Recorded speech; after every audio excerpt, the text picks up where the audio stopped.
శ్రేయోభిలాషులకు తుమ్ముడి brothers వారి సంక్రాంతి శుభాకాంక్షలు.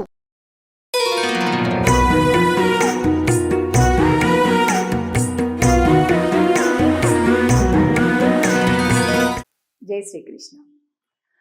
ఆండాల్ తిరువడిగళే శరణం. 29వ పాసురంలోకి ప్రవేశించాం. వీటిని శాత్తుమరై పాసురాలు అని అంటారు. ఆ పాసురంలో ఏమని ప్రార్థిస్తున్నారంటే వాళ్ళు ఎలా వచ్చారు, ఏం చేశారో మొత్తం విడమరచి స్వామికి, ఎందుకంటే స్వామితోటి పూర్తిగా ఒకటైపోయారు. ఇప్పుడు రెండుగా లేరు, ఒకటిగానే ఉన్నారు. ఫలశ్రుతిని చెప్తున్నారు ఈ పాసురం రోజు. పాసురాన్ని చూద్దాం. భోగి, సాధారణంగా భోగి పండుగ రోజు 29వ పాసురం వస్తుంది, లేదా 29, 32 పాసురాలు కూడా. ఒకవేళ మనం భోగి రోజునే కళ్యాణం చేసుకునే మాట అయితే ఆ రోజే 2 పాసురాల విన్నపం కూడా మన పెద్దలు చేయమని అట్లాగా ఆజ్ఞాపించారు కనుక అలాగ కూడా చేసుకోవచ్చు. లేదా 29వ రోజు ఒక్కొక్క సంవత్సరం ఒక్కొక్క ప్రకారంగా వస్తుంటుంది. 29వ రోజు 29వ పాసురం సేవిస్తాం, 30వ రోజు 30వ పాసురం సేవిస్తాం. ఒకవేళ మనకి 29వ పాసురం రోజే భోగి పండుగ వచ్చి కళ్యాణం చేసుకునేట్టయితే రేపటి రోజు పాసురాన్ని కూడా మనం ఈ రోజు పాసురంలోనే కలుపుకొని అర్థాన్ని అనుభవించటం, అలాగే చెప్పుకోవటం, అలాగే హారతలు ఇచ్చుకోవటం ఇలా ఉంటుంది. మనం 30 రోజులు కూడా ప్రతిరోజు కూడా మొదటి పాసురం నుంచి ఈ 29, 30 పాసురాలను మనం మంగళహారతులుగా ఇచ్చుకోవాలి. సరే, పాసురాన్ని చూద్దాం. సిత్తుం సిరుగాలే வந்து உன்னை சேவித்து உன் பொத்தாமரை அடியே போத்தும் பொருள் கேளாய் பெத்தம் மேயுத்துண்ணும் குலத்தில் பிறந்து நீ குத்தேவல் எங்களை கொள்ளாமல் போகாது இத்தை பறை கொள்வா நன்றுகான் கோவிந்தா எத்தைக்கும் ఏజేజు పిరవిక్కుం. చాలా ముఖ్యమండి ఈ పదం. 7 జన్మల సంబంధం నీది మాది స్వామి అని చెప్తున్నారు. ఎత్తైకుం ஏழேழு பிறவிக்கும் உந்தன்னோடு உத்தோமே யாவோம் உனக்கே நாம் ஆட்செய்வோம் மத்தை நம் காமங்கள் மாத்து ఏలోరెంబావాయ్.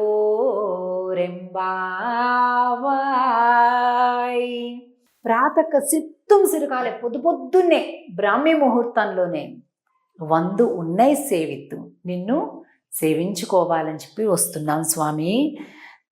ఎందుకు వస్తున్నామో తెలిసిన, తామర పువ్వుల వంటి నీ పాదాలను చూసారా, తామర పుష్పం పైన స్వామి పాదాలు ఉన్నటువంటి బొమ్మ.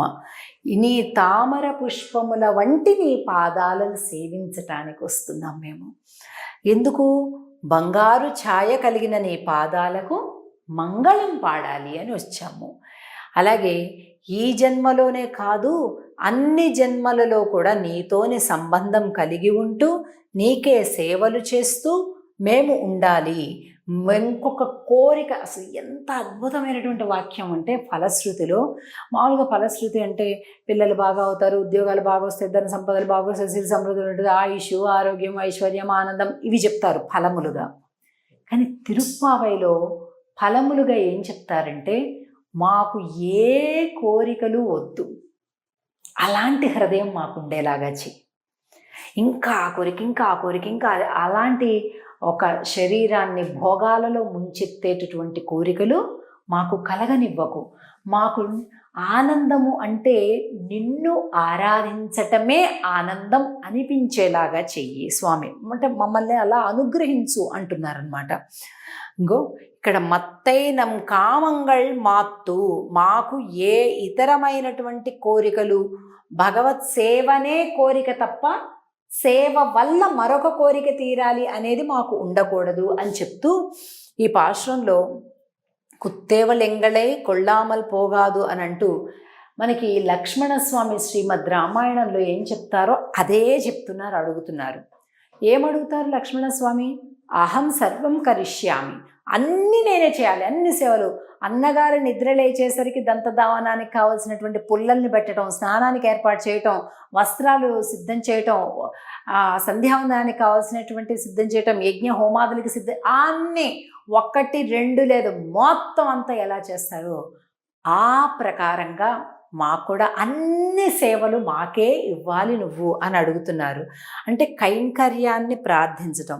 ఇక చివరి పాసురాల్లోకి వచ్చేసరికి మాకు ఏమీ లేదు, మాకు ఏమీ వద్దు అనేటటువంటిది స్పష్టంగా చెప్తూ ఆండాళ్ళు ఏం కావాలి, మనం కోరుకోవలసింది ఏంటి అంటే స్వామి యొక్క శ్రీపాద చరణార విందములకు మనఃపూర్వక మంగళహారతి. మనం పిల్లలకి వాళ్ళకి మంగళహారతులు ఇవ్వటం ఇవన్నీ కూడా మనం వింటుంటాం. మరి భగవంతుడికి కూడా మంగళం పాడుతున్నాం అంటే ఇది చాలా పరిపక్వమైన భక్తి కలిగిన వాళ్ళే చేయలేస్తారు. భగవంతుడికి హారతి కర్పూరం ఇవ్వడం అంటే ఏంటండి? పరిపూర్ణమైనటువంటి భక్తి అని అర్థం. కాబట్టి ఇదిగో ఈరోజు అందరూ సేర్తి అంటారు దీన్ని, అంటే అందరితో కలిసి మంగళం పాడటం. అందుకే ఎప్పుడు కూడా మనం మన స్నేహితులతోటి, బంధువులతోటి, పక్కింటి వాళ్ళతోటి, ఇంకొకళ్ళతోటి మనం ఇంట్లోనే ఉన్నాం అనుకోండి, ఆ రోజు ఇంట్లో ఉండే వాళ్ళందరినీ కూడా భగవంతుడికి హారతి ఇచ్చేటప్పుడు పిల్లల్ని పిలవటం, భర్తని పిలవటం, అత్తగారులను పిలవటం, తల్లిని పిలవటం, అందరినీ ఎంతమంది ఆ సమయంలో పని వాళ్ళు కూడా ఉన్నా ఎవరన్నా సరే అందరినీ పిలవాలి, పిలిచి చక్కగా మంగళ హారతులు ఇవ్వాలి. దీన్నే కూడి ఇరుందు అని అంటారు. అది బాగా చెప్తుంది ఆండాళ్ళ తల్లి తిరుప్పావేలో. కనుక మనం తిరుప్పావేను ఊరికే చదివేశామా, చేసేసామా, అయిపోయిందా, కట్టె పొంగల్ తిన్నామా, పరమాన్నం తిన్నామా కాదు. ఇందులో ఆండాళ్ళ తల్లి చెప్పింది పాట, కీర్తన మనకెంత తక్కువ వచ్చినా పర్వాలేదు, రాగాలు రాకపోయినా పర్వాలేదు, ఎలా వస్తే అలాగే పాడేయాలి. అలాగే మంగళాశాసనాన్ని కలిసి చెయ్యాలి. ఈ రెండే మనం తిరుప్పావైలో ప్రధానంగా తెలుసుకోవాల్సినటువంటి విషయాలు. ఇది ఈ 29వ పాశ్రంలో ఫలశ్రుతిగా ఆండాళ్ళు చెప్తుంది. దీన్ని మనం సేవించాం. ఇక రేపటి రోజుకి 30వ పాసురం, ఆఖరి పాసురం తిరుప్పావై వ్రతంలో. అది కూడా ఫలశ్రుతి పాసురం. అసలు ఎవరు చెప్పారు ఈ తిరుప్పావై, ఎందుకు చెప్పారు, ఏం ఫలితాన్ని మనం పొందగలుగుతాం అనేటటువంటి విషయాన్ని 30వ పాసురంలో చూడబోతున్నాం.